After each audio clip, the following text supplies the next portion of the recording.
আজকের ব্লগে থাকবে ঈদ উপলক্ষে আমার মা কি কি রান্না করেছে। তাহলে চলেন গাইস, ভিডিওটা স্কিপ না করে পুরোটা দেখে আসি।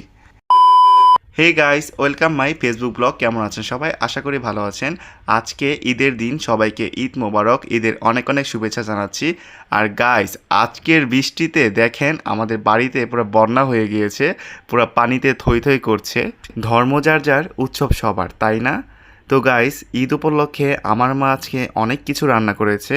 তো প্রথমে এদিকে হচ্ছে সোনালী মুরগি দিয়ে ঝাল ঝাল কষা, আর এটা হচ্ছে গরুর মাংস, আর এই পাশে রয়েছে কলিজা দিয়ে আলু দিয়ে ভুনা, এরপর রয়েছে লাল লাল চ্যাপার ভর্তা, এরপর রয়েছে শ্যামাই। ঈদের দিন শ্যামাই খাবো না সেটা তো হয় না, এদিকে আমার মা শ্যামাই রান্না করেছে। আর এটা হচ্ছে আমাদের গাছের আম, একদম গাছ পাকনা আম।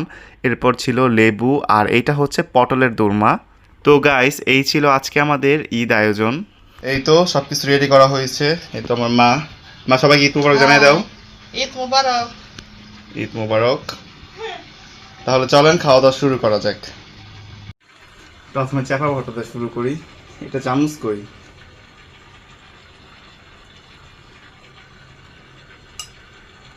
তো গাইস, আমাদের ঈদের দিনটা এইভাবেই খাওয়া দাওয়া করে কাটলো। তো ভিডিওটা আজকে এই পর্যন্তই, দেখা হবে পরবর্তী ব্লগে। সেই পর্যন্ত ভালো থাকবেন, ধন্যবাদ সবাইকে।